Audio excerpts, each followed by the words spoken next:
All right, class. What we're talking about today, we're going to be talking about shading using colored pencils and layering the colors to get the desired effect that you want.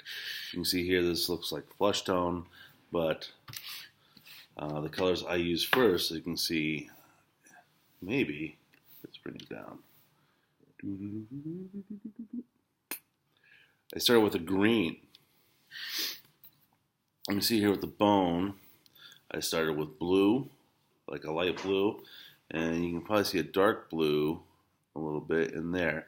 So when you look at it from a distance, all those colors blend together. If you look at the nose here, I have a couple different blues, and I got the black in there. And notice that I have shading. There's no scribble marks. This is coloring, not scribbling. I detest scribbling. You want to color. And how to color is you're going to hold a pencil in your hand.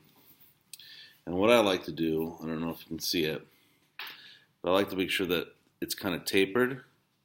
So I can twist it and get a point, and then I can twist it and get a broad side and cover a little bit more area. I always like my pencils at a taper. So I can twist it here, and you can see I can draw a nice small line, or my hand's got to cover it up. I can go back in, and I'm just dragging the pencils, little bitty circles. If I want to add more color, I can put more pressure. You want to go as light as you can to as dark as you can. And you're just doing little circles. If you do lines, you're going to get lines. And you could do lines in different areas depending on what you want. Like here, I just did some lines on here to get it to fade out the way that I wanted it to fade out. I didn't do little circles here. I just kind of hit it.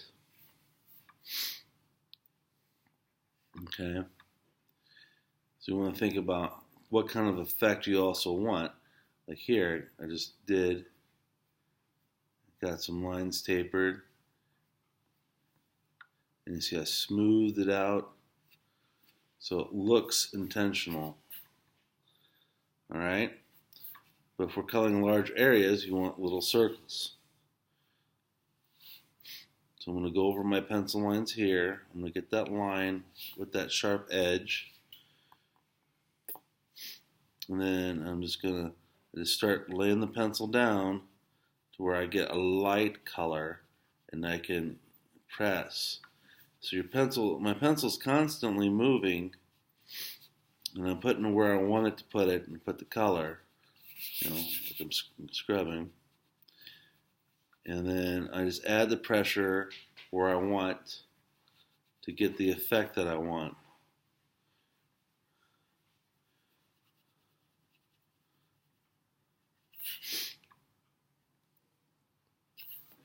Okay? And I'll go back with the dark blue and layer my colors. So I put a light blue first, and I'll do a dark blue, and that will make that black a little bit darker. I wish I had like a dioxide purple, which is kind of a dark purple.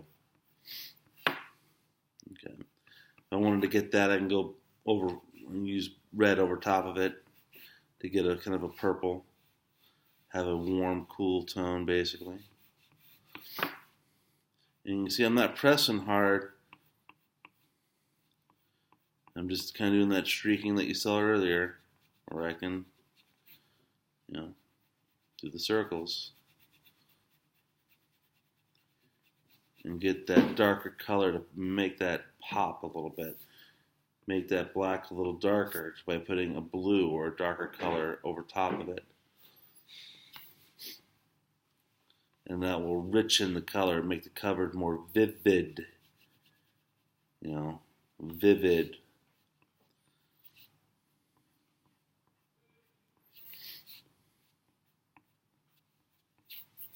Move off the page.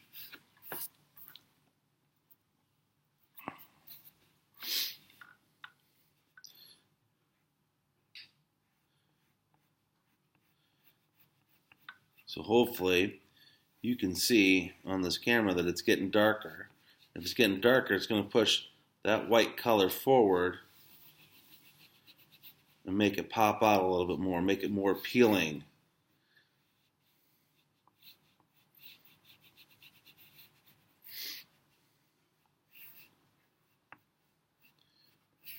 You can add a little bit of the blue here and there where I want darker on the bones.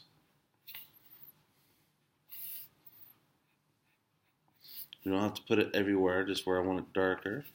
Add a little bit more shade, more shadow, midtone, and highlight.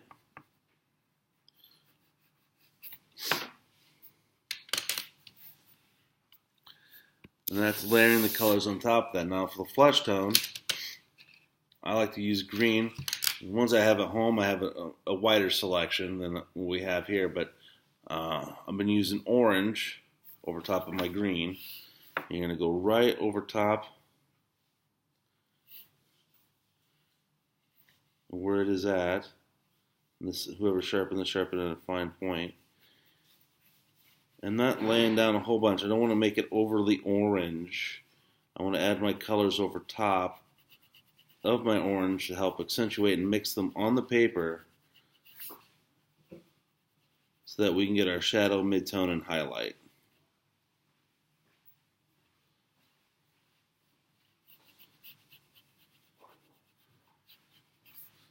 So you can see it kind of looks like I'm scribbling, but my coloring is smooth.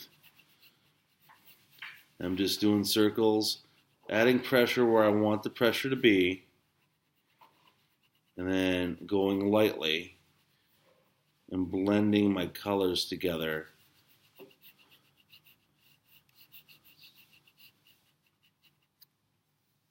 so that I have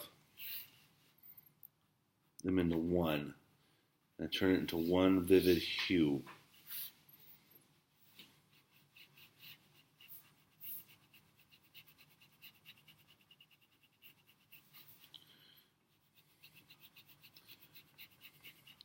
As in this image, her fingers are covering her face. And it's the Day of the Dead theme, so we're doing a cultural thing.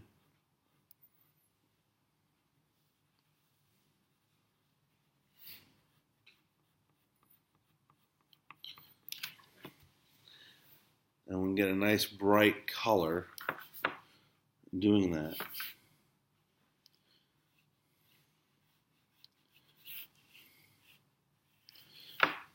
Now I go fast and make it look easy, but it's going to take you a lot of practice.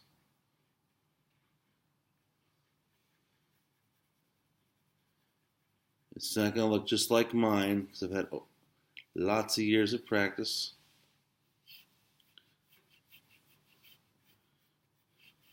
And I've made lots of mistakes getting to where I got today.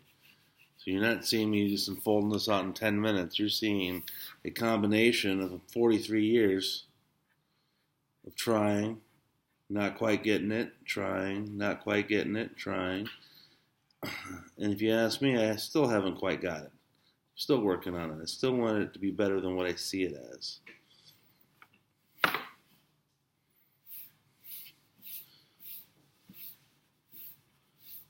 Okay.